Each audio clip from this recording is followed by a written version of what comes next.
హల్లెలూయా. దేవుని నామానికి మహిమ కలుగును గాక. మా దైవజనుడు ప్రదీప్ గారికి వందనాలు. కూడిన మీ అందరు కూడా నా వందనాలు. మరి మా వివాహం 26 సంవత్సరాలు పూర్తి 27వ సంవత్సరంలో అడుగుపెట్టి ఉన్నాము. మా వివాహ సాక్ష్యం ఏంటంటే అన్నిల్లోంచి మేము రక్షించబడి ఉన్నాం కాబట్టి చిన్నతనం నుంచి సండే స్కూలు, మందిరము, ఇల్లు, స్కూలు, మందిరము, ఇల్లు, స్కూలు ఇవే నాకు తెలుసు అనమాట. ఒక సినిమా హాలో లేకపోతే ఇంకేంటో ఏది లోపం అనేది తెలియదు. నా బాల్య దృష్టి అంటే అమ్మ నాన్నగారు దేవుడు నమ్ముకోవడం, వారిని మేము వెంబడించడం జరిగింది. హైదరాబాద్ లో ఉండేవాళ్ళం, అక్కడ మందిరానికి వెళ్తూ ఉండేవాళ్ళం. తర్వాత నాన్నగారు ఆరోగ్య పరిస్థితిని బట్టి మరలా మేము హైదరాబాద్ నుంచి గుడివాడ వచ్చేసాము. గుడివాడ వచ్చిన తర్వాత నాన్నగారిని దేవుడు సేవ పిలుచుకున్నారు. నీ పని చేసుకోవడానికి కాదు నేను నిన్ను బ్రతికించింది, నా పని చేయడానికి నేను నిన్ను బ్రతికించుకున్నానని మాట్లాడి సేవ పిలిచారు. అప్పటికి నేను యవన ప్రాయానికి వచ్చాము. పైన గుడివాడ పట్టణంలో ఉన్నాము. అక్కడ అంతా మా బంధువులు, మేనమామలు, మా పెద్దమ్మలు, పిన్నమ్మలు అందరూ ఉండేవారు అనమాట. ఇక నేను యవన ప్రాయానికి వచ్చిన తర్వాత ఆడపిల్ల ఎదిగింది అని అంటే సంబంధాలు చూస్తూ ఉంటారు కదా. అలాగే నా కొరకు మా మేనమామ గారు నా మీద ఎంతో ప్రేమతో సంబంధాలు చూస్తూ ఉండేవారు. ఎలాంటి సంబంధాలు చూసారంటే అన్యుల సంబంధాలు చూసేవారు అనమాట. అంటే అన్యులు పెళ్లి చేస్తూ విగ్రహాలను చేసే వాళ్ళ సంబంధాలు చూస్తుండేవారు. మేము దేవుడిని అనుకొని దేవుడి సేవలో ఉండి దేవుడిలో ఉంటే మా మామయ్యకి ఎలా ఉండేదంటే వాళ్ళ ఊర్లో వాళ్ళకొక మేము అవమానకరం అన్నట్టుగా వాళ్ళు ఫీల్ అవుతూ ఉండేవారు అనమాట. అయితే మా అమ్మ ఎప్పుడు మా మావయ్య ఇంటికి వెళ్ళినా మా అమ్మని మా మావయ్య ఏదో రకంగా అవమానపరుస్తూ ఉండేవాడు. నువ్వు పొట్టు పెట్టుకోలేదని, దేవుడు నమ్ముకున్నావని ఇలా అవమానపరుస్తూ ఉండేవాడు. మావయ్య ఇవాళ తిట్టాడమ్మా అని చెప్తా ఉండేది మా అమ్మని చూడడానికి వెళ్తే మావయ్య తిట్టాడు అనేది. అంటే మావయ్య తిట్టాడు అనే మాట ఎప్పుడు అమ్మ చెప్తే వినడమే కానీ నేను ఇప్పుడు చూడలేదన్నమాట. అయితే ఒక రోజు మధ్యాహ్నకాల సమయం అంటూ మా మేనమామ గారు మా ఇంటికి వచ్చి అమ్మాయికి నేను ఒక సంబంధం తీసుకొని వచ్చాను, వాళ్ళు మంచి సంబంధము చెయ్యాలి అన్నారు. అయితే వాళ్ళు దేవుడు నమ్ముతున్నారా అన్నయ్య అని అడిగారు మా అమ్మ. అడిగితే మా మామయ్యకి కోపం వచ్చేసింది బాగా. నేను దేవుడు నమ్ముకున్న వాడి సంబంధం చూసి తీసుకొస్తాను అనుకున్నావా? లేదు అని మీరు నమ్ముకుంటే నమ్ముకున్నారు, కానీ కుమార్తెను మాత్రం మీరు అలా చర్చి పెళ్లి చేయడానికి వీల్లేదు. నేను ఎట్టి పరిస్థితుల్లోనూ ఒప్పుకోను. ఈ ఊర్లో మా పరువు తీయొద్దు. మీరు పెళ్ళి వరకు అన్నిలాగా పెళ్లి చేసుకోండి. ఆ తర్వాత అదే తన ఊరిని మార్చుకుంటుంది, తన భర్తను మార్చుకుంటుంది. నువ్వు అలాంటి దానివి ఇలాంటి దానివి అని మా అమ్మని చాలా మాటలు తిట్టాడు మామయ్య. అప్పుడు నేను ఉన్నాను, మా నాన్నమ్మ గారు కూడా ఉన్నారు. చాలా ఎట్లా తిట్టాడంటే అమ్మ చెప్తే నేను ఎప్పుడూ చూడలేదు అనమాట. అంత భయంకరమైన మాటలు మా అమ్మని తిట్టాడు. మా చెల్లి దేవుణ్ణి నమ్ముకుందని ఇంటింటికి వెళ్ళి షాప్కి వెళ్ళి దానికి ఒక కూతురు ఉంది, దానికి సంబంధం చూడండి చర్చి వాళ్ళని అన్నట్టుగా చాలా మాటలు తిట్టాడు. ఫస్ట్ టైం నేను విన్నాను అనమాట. మామయ్య తిట్టేశాడు, వెళ్ళిపోయాడు. వెళ్ళిపోయిన తర్వాత అమ్మ చాలా ఏడ్చింది. అమ్మ ఏడ్చి అంది, అమ్మ నాకు ముగ్గురు పెద్దనాన్నగారు ఒక బాబాయ్, నాన్నగారు ఐదు అర్థంలో అనమాట. వాళ్ళు ఎవరు దేవుడు నమ్ముకోలేదు అప్పటికి, మేము ఒక్కళ్ళే దేవుడు నమ్ముకున్నాం. పెద్దనాన్నగారు చేత కాడు కడిగించేసి పెళ్లి చేసేస్తాను, నీ భక్తిని బట్టి నీ భర్త నువ్వు మార్చుకో అంది. అనాలని కాదు కానీ, అమ్మకు భక్తి లేదని విశ్వాసం లేదని కాదు కానీ, మామయ్య అన్న భయంకరమైన ఆ మాటలు ఉదయానికి చాలా వేదన కలిగి ఆ మాటలు అన్నప్పుడు నేను అన్నాను, అమ్మ సరే ఇప్పుడు చేసుకుంటాను, మనం సేవ చేస్తున్నాము, బోధిస్తున్నాము, రేపొద్దున వచ్చినాడు అంటాడు ఒక విగ్రహం నేను దండం పెట్టడానికి ఫోటో లేదు విగ్రహం పెట్టమంటాడు, మనం పెడతామా? పెట్టాం కదా, అవసరమైన దేవుని కొరకు పెళ్లి చేసుకోకుండా నేను ఎలా ఉండిపోతాను, కానీ అన్యుల పెళ్లి మాత్రం నేను చేసుకోను అన్నాను. చేసుకోనంటే అమ్మ ఏదో బాధలో అట్లా అనేసాను కానమ్మా, ఎందుకు మీకు అలాంటి పెళ్లి చేస్తాము, వాళ్ళని మనసులో పెట్టుకోమాక అని చెప్పేసి అమ్మ ఏడ్చి పడుకున్నారు. కిందకి పడుకుని పోయారు నేల మీద. పడుకుని కాసేపటికి లెగిసి మోకరించి ప్రార్థన చేసుకుంటున్నారు కన్నీటితోటి. మా అమ్మ పడుకొని లెగిసి వెంటనే మోకరించి ప్రార్థన చేస్తుంది అని దేవుడు ఆమెని దర్శించాడు. ఏదో కలకలం దేవుడి ఏదో దర్శనం చూసిందని మాకు అర్థం అనమాట. ప్రార్థన అయిపోయిన తర్వాత అని పిలిచి అంది, దేవుడు నాకు ఒక కళ చూపించారమ్మా అంది. ఏంటమ్మా అంటే, ఒక మార్గం గుండా నేను నడిచి వెళ్తున్నాను, ఒక చెరువు గట్టు వెళ్తుంటే ఎక్కడో బహిరంగ సభ జరుగుతుంది. ఆ బహిరంగ సభలో వాక్యం వినిపిస్తుంది నాకు. 10 మంది కుష్ఠ రోగులు ఏసయ్య దగ్గరికి వచ్చినప్పుడు, ఏసయ్య మీరు వెళ్ళి యాజకుడికి కనపరచుకోండి అని చెప్పారు. 10 మంది వెళుతూ ఉండగా మార్గంలో వారికి స్వస్థత వచ్చింది. అయితే తిరిగి వచ్చి ఒక వ్యక్తి మాత్రమే దేవుని దగ్గరికి వచ్చి సాక్ష్యం ఇచ్చాడు. నువ్వు తిరిగి వెళ్ళిపోయి లోకంలో కలిసిపోయిన 90 ఉంటావా, వెనక్కి వచ్చి సాక్ష్యం ఇచ్చి దేవుని కొరకు నిలబడిన వ్యక్తిలో నీవు ఉంటావా అని క్వశ్చన్ చేస్తూ వాక్యం వినిపిస్తుంటే వెంటనే మా అమ్మకి హృదయ స్పందనలో నేను నా కుమార్తెకు ధైర్యంగా నిలబడి పరిశుద్ధ వివాహం చేస్తే నేను దేవుళ్ళు తిరిగి వచ్చి సాక్ష్యం ఇచ్చిన వారిలో ఉంటాను. వీళ్ళ మాటలకి నేను భయపడి బాధపడి అన్నిటికీ ఇచ్చి పెళ్లి చేస్తే సాక్ష్యం లేకుండా వెళ్ళిపోయిన 9 నేను ఉంటాను.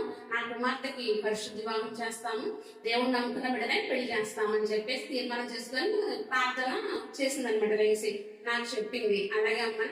అప్పుడు మేము ప్రార్థన చేయడం ప్రారంభించామన్నమాట వివాహం కొరకు. అయితే ప్రార్థన చేస్తూ ఉండగా మా అమ్మకి దర్శనంలో మన పాస్టర్ గారిని చూపించారు దేవుడు. హల్లెలూయా. అయితే మా అత్తయ్య గారు మా నాన్నగారు చుట్టాలు కజిన్స్ అవుతారు అనమాట, తాతల అన్నదమ్ములు అవుతారు అనమాట, కజిన్స్. అయితే మాకు వాళ్ళకి రాకపోగలేము. నాకు అసలు మా అత్తయ్య గారు తెలియదు, మా పాస్టర్ గారు తెలియదు, ఎవరు తెలియదు అనమాట నాకు. వాళ్ళు కూడా 95-96 ఆ టైంలోనే దేవుడు నమ్ముకున్నారనమాట వాళ్ళు కూడా. అయితే దేవుడు ఒక బంధువుల వివాహంలో మేము కలుసుకోవడం అలా జరిగింది. మా నాన్నగారికి హెల్త్ బాగున్నప్పుడు చూడడానికి వీళ్ళు వచ్చారనమాట. రాకపోకలు పరిచయాలు అంతా లేవన్నమాట. అయితే మన పాస్టర్ గారిని నా భర్తని దేవుడు అమ్మకు దర్శనంలోని చూపించారు. నా వివాహం కొరకు ప్రార్థన చేస్తున్నప్పుడు చూపిస్తే అమ్మ మా పెదనాన్న గారిని పిలిపించి మా నాన్నగారు మా పెదనాన్నగారు అంతా సంబంధం విషయమై మాట్లాడడానికి విజయవాడ పట్టణానికి వచ్చారనమాట. అడగడానికి మా అత్తగారిని అడగడానికి వచ్చినప్పుడు మా అత్తయ్య గారు అప్పుడు ఒప్పుకోలేదు, సంబంధం చేసుకోవడానికి ఒప్పుకోలేదు. నన్ను ఒప్పుకోకపోతే మరలా మా నాన్నగారు వెనక్కి తిరిగి వచ్చేసారు. వెనక్కి తిరిగి వచ్చి దేవుడు మన దేవుడు నమ్ముకున్న ఇంతకాలంలో నీకు ఎన్నో దర్శనాలు ఎన్నో కళలు చూపించి అన్ని నెరవేర్చాడు, కానీ మన కుమార్తె వివాహ విషయంలో ఎందుకు దేవుడు చూపించాడనే కదా వెళ్ళి అడిగాము, కానీ ఆవిడ ఒప్పుకోలేదు సంబంధంలోని అనేసి. అంటే సరే దేవుని చిత్తమైతే మరలా దేవుడు వాళ్ళనే దర్శించి వాళ్ళనే తీసుకొస్తాడు, మనం ఎందుకు తొందరపడడం, ప్రార్థన చేసుకుందాము అనేసి అన్నారు. అయితే ఈ సంబంధం అడగడానికి వెళ్తున్నారన్న విషయం కానీ నాకు సంబంధం చూడడానికి వెళ్తున్నారన్న విషయం కానీ నాకు తెలియదు అనమాట. అయితే మా పెదనాన్న గారు వచ్చారు కదా, ఆ రోజు వచ్చి వెళ్ళిపోయిన తమ్మ పెదనాన్న గారు దేనికి వచ్చారు ఇవాళ మన ఇంటికి అని అంటే ఈ సంబంధం అడగడానికి నాన్న పెద్దనాన్న అడగడానికి వెళ్ళారు. ఎవరు ఏ ఊరు అని అడిగారు. అడిగితే అదే మావయ్య అత్తయ్య సూర్యుడు అత్తయ్య వాళ్ళ అబ్బాయిని అడగడానికి వెళ్ళారు అని చెప్పారు. అమ్మ ఆల్రెడీ బంధువులు పెళ్ళిలో అట్లా చూస్తూ ఉన్నాను కదా నేను. మన పాస్టర్ గారు కొంచెం లావుగా ఉండేవారు, కొద్దిగా కొద్దిగా. నేనైతే కొంచెం గాలేస్తే ఎగిరిపోతానేమో అన్నట్టు ఉండేదని అనమాట. అమ్మో అంత లావు ఉంటాడు ఆ అబ్బాయా అన్నా నేను. లేదుయా అంత లావుగా ఉంటాడు ఆ అబ్బాయా అన్నాను. అంటే మా అమ్మ అసలు సంబంధం విషయమే నాకు చెప్పకుండా వెళ్ళారంటే వాళ్ళు ఏదంటే అదే మనం. నాకు ఇది కావాలి అది కావాలి ఇది అని ఏ రోజు లేదు. అమ్మ నాన్న ఏది చెప్తే అదే. ఎందుకంటే వాళ్ళు మనం మేలుకోలే చేస్తారు కానీ మనం పీడుకోలే తల్లిదండ్రులు కాదు. కాబట్టి మా అమ్మకు మొట్టమొదటిసారిగా నేను వేసిన క్వశ్చన్ కొంచెం భయం వేసింది అనమాట. ఇదేంటి పెళ్ళి ఎలా అడిగింది అనేసి అంది. సరే దేవుడు ప్రార్థన చేస్తే నాకు చూపించాడమ్మా దర్శనంలో, నా కుమారుడిని నీకు నాని బావుని చూపించాడు, నువ్వు ప్రార్థన చేసుకో. హల్లెలూయా.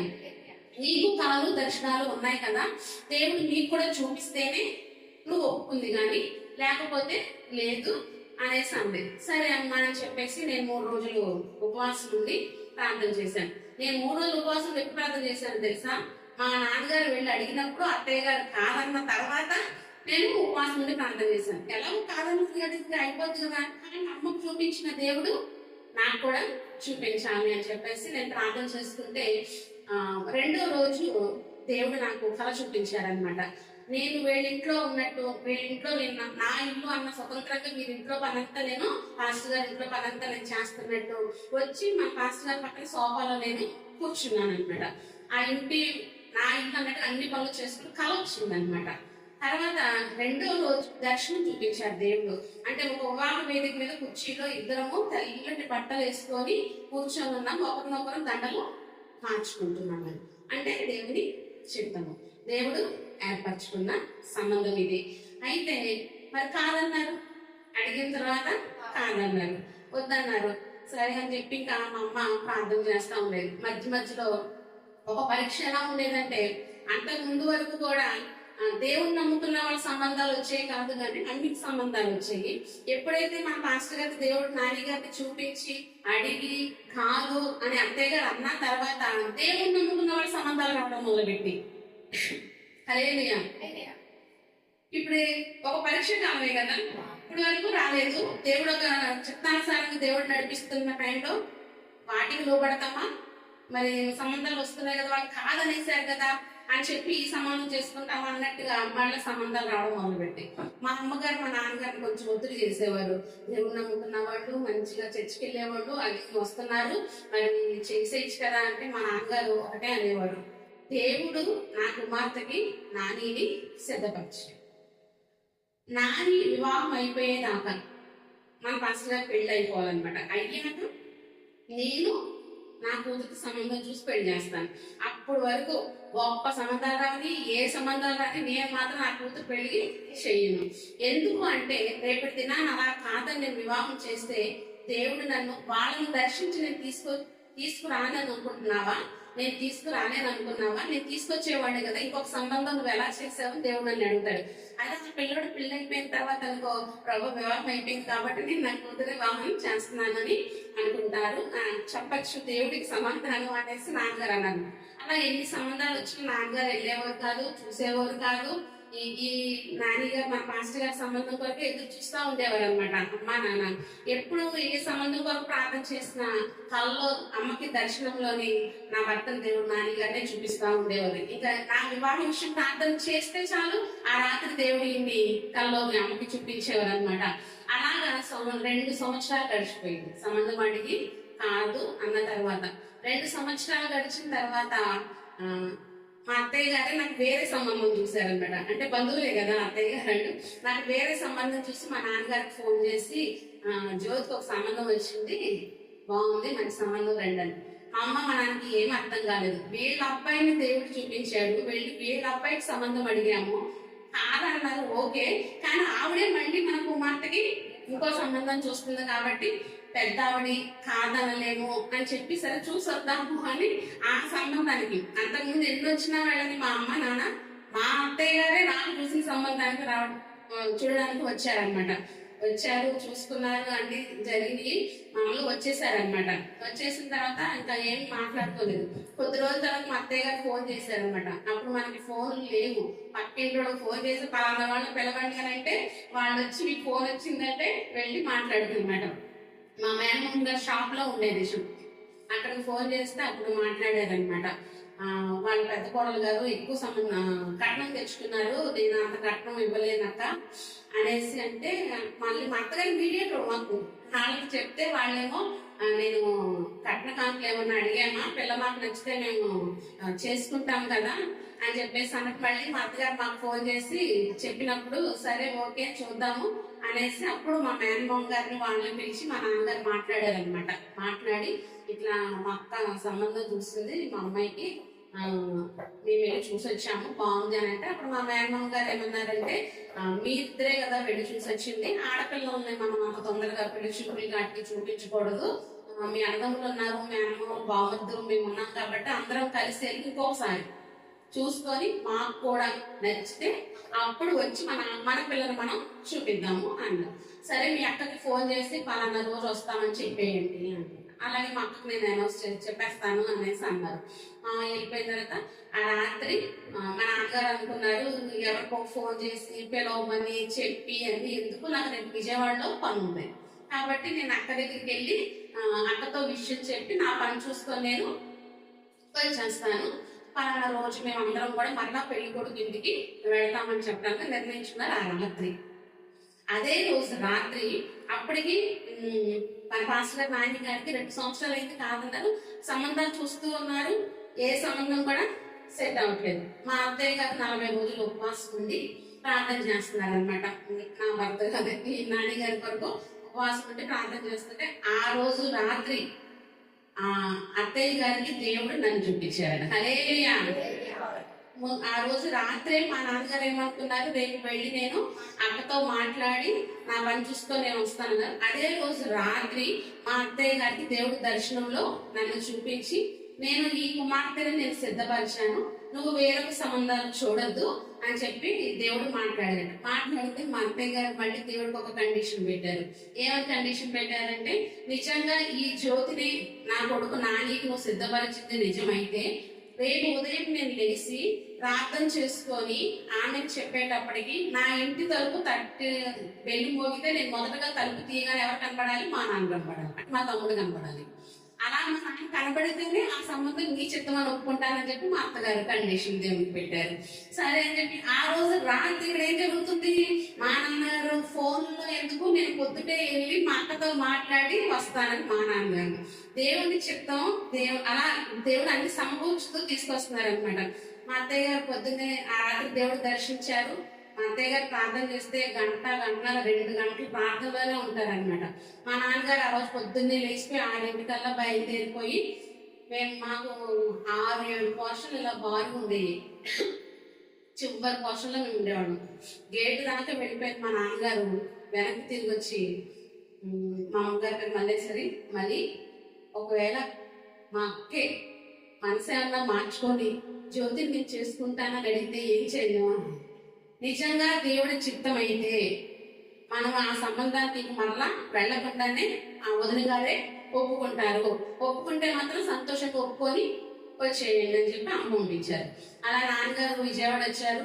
ఇప్పుడంటే ఇప్పుడు ట్రాఫిక్ మీద 2 గంటలు 3 గంటలు పడుతుంది. నాకు పెద్ద ట్రాఫిక్ ఏమీ లేవు. 26 సంవత్సరాల క్రితం అనమాట. గంటలో విజయవాడ వచ్చేసారు. 6:30 బయలుదేరి 7:30 వచ్చేసారు. మా అత్తయ్య గారు పొద్దున్నే ప్రార్థన చేసుకునేసరికి మా నాన్నగారే తలుపు పెట్టారు.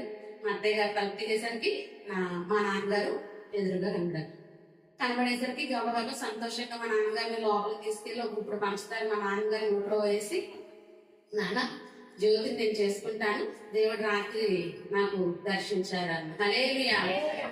అయితే మా నాన్నగారు అంతా నేను వచ్చిన పని అయితే అసలు ఇది అంటే ఇంకా సంబంధం లేదు, ఏమీ లేదు, వాళ్ళతో నేను చెప్పుకుంటాను, వాళ్ళకి నేను మాట్లాడుకుంటాను, నానిని జ్యోతికి చేసుకుందాం. ఇంకా దేవుడు నాకు దర్శనం ఇచ్చాడు కాబట్టి ఒప్పుకుంటారో విశ్వాసం నాకు ఉన్నా, మా పక్షులో ఓ మాట చెప్పాలి కదా. అమ్మగారు నాన్న మావయ్య వచ్చారు, ఇలా సంబంధం ఒప్పుకున్నారన్న విషయం మన పాస్టర్ గారు అసలు ఒక మాట కూడా చెప్పలేదంట. పాస్టర్ గారు పొద్దున్న నాన్నగారు వెళ్ళేసరికి ఉన్నారు. ఆయన చక్కగా రెడీ అయిపోయారు, టిఫిన్ చేసి ఆయన షాప్కి వెళ్ళిపోయారు. తర్వాత సాయంత్రంకి వీళ్ళిద్దరు అక్క తమ్ముళ్ళు మాట్లాడుకొని ఓకే అనుకున్న తర్వాత అప్పుడు పాస్టర్ గారు నాని గారికి ఫోన్ చేసి, భాస్కర్ అమ్మాయి విషయాలు జ్యోతి నీకు నేను నిశ్చయం చేసేసాను, ఇది దేవుడు చెప్తామని దేవుడు నాకు చూపించాడు అని అప్పుడు చెప్పారంట. పాపం మన పాస్టర్ చాలా మంచి ఆయన కదా, ఏమి అడగకుండా సరే అమ్మ దేవుని చెప్తామని అమ్మ ఇష్టం ఇది కాబట్టి నాకు ఇష్టమే అని చెప్పేసి ఓకే చేశారు. హల్లెలూయా. అంటే మా నాన్నగారు సాయంత్రం వచ్చేటప్పటికి ఏ కబురు మోసుకొస్తారా అనేది నాకు మీకు అర్థమైందా? అర్థమైంది, బాగా అర్థం అవుతుంది మీకు. ఏ కబురు మోసుకొస్తారు? ఆ సంబంధానికి వెళ్తున్నామని మోసుకొస్తారా, లేదా ఈ నాన్నగారినే ఒప్పుకున్నామని చెప్పి మోసుకొస్తారా? ఈ టెన్షన్ లో నేను ఉంటుందా ఉండదండి? ఉంటది కదా, ఉంది. నాన్నగారు సాయంత్రం 5:30 6 అయ్యేసరికి ఇంటికి వచ్చారు విజయవాడ నుంచి. ఇచ్చారు. నేనేమో అంట్లు తోముకుంటున్నాను ఇంట్లోని. 2 గదులే మాకు అప్పుడు, మా ఇల్లు 2 గదులు అనమాట. ఎదటి గదిలో నాన్నగారు వచ్చి కూర్చుండే. నాన్నగారు అమ్మకి ఏం చెప్తున్నారా అని ఒక శోభ వేశారు. ఒక శోభు అటు వేసాను అనమాట. అంట్లు తోముతూనే ఒక శోభ వేసి నాన్నగారు ఏ కబుర్లు మోసుకొచ్చారా అని. ఈ లోపల మన చిరంజీవి మాస్టర్ గారు వచ్చాడు షాప్ నుంచి. వస్తే వాళ్ళిద్దరు మాట్లాడుకున్న మాటలు తమ్ముడు విన్నాడు అనమాట. విని గదిలో పరిగెత్తుకుంటా వచ్చి, అక్క నాని బావే నీ మొగుడు అనేసి ఎగిరికుంటా, చిరంజీవి మాస్టర్ గారు తెలుసు కదా, ఆయన ఎగిరికుంటా వచ్చి నాని బావే మొగుడంట, అత్తయ్య గొప్పందంట అనేసి చెప్పాడు. కానీ నాకు హృదయంలో సంతోషం కలగలేదు, అలసటి మొదలైంది హృదయంలో. అయితే తమ్ముడు వచ్చాడు, ఏదో పని మీద వచ్చాడు, చూసుకున్నాడు, చెప్పాడు, వెళ్ళిపోయాడు. ఇక అమ్మ నాన్న వెంటనే నాతో ఏ విషయం అత్తయ్య ఒప్పుకుందంటమ్మా నేను బాగు చేసుకోవడానికి అని చెప్పేసి గృహపూడిగా పాత్ర ఒకటి ఇంట్లో వెళ్ళిపోయారు. ఇక వాళ్ళు వెళ్ళిపోయిన తర్వాత పనంతా చేసుకొని మోకరించి ప్రార్థన చేస్తాను. రవ్వ 2 సంవత్సరాల క్రితం మాకు చూపించావు, మరి అత్తయ్య గారికి చూపించడానికి 2 సంవత్సరాల కాలం పట్టిందా? నేను నిన్ను శోధిస్తున్నానని అనుకోకుండా నాకు ఒక సూచన నువ్వు చూపించావు. ఆయన పెళ్ళి అవుతున్నట్టు చూపించావు, ఆ ఇంట్లో నేను ఒక స్వతంత్రంగా తిరుగుతున్నట్టు చూపించావు. కానీ ఈ 2 సంవత్సరాల కాలంలో నాకు ఇంకొక సూచన నువ్వు ఇవ్వు ప్రభా, ఇది నీ చిత్తమా కాదా అనేసి నేను ప్రార్థన చేసుకుంటున్నప్పుడు దేవుడు నాకు దర్శనంలో మత్తయి సువార్త 19:6 చూపించాను. సరే ఏముంది అనేసి ప్రార్థన ముగించుకొని గబగబా నేను అది తీస్తే అక్కడ వాక్యం చదువుతారా? మత్తయి సువార్త 6 కాబట్టి వారికను ఇద్దరు కాక ఏక శరీరముగా ఉండును. దేవుడు జతపరిచిన వారిని మనుషులు వేరుపరచకూడదని చెప్పాను. హల్లెలూయా, హల్లెలూయా. కాబట్టి వారిలో ఇద్దరు కాక ఏక శరీరముగా ఉన్నారు కనుక దేవుడు జతపరిచిన వారిని మనుషులు వేరుపరచకూడదు. హల్లెలూయా. ఈ వాక్యం చదివిన క్షణమే నా హృదయంలో ఉన్న అలసడి, ఏదో భయము, బెంగ ఏమన్నా అనుకోండి, ఇంకా అన్ని కూడా ఏమైపోయినాయి, పటాపంచలు అయిపోయినాయి. ఎందుకంటే ఇక వీరు ఇద్దరుగా కాదు, ఒకరిగా నేను ఏర్పరచుకున్నాను. దేవుడు జతపరచిన వారిని మనుషులు వేరుపరచకూడదు.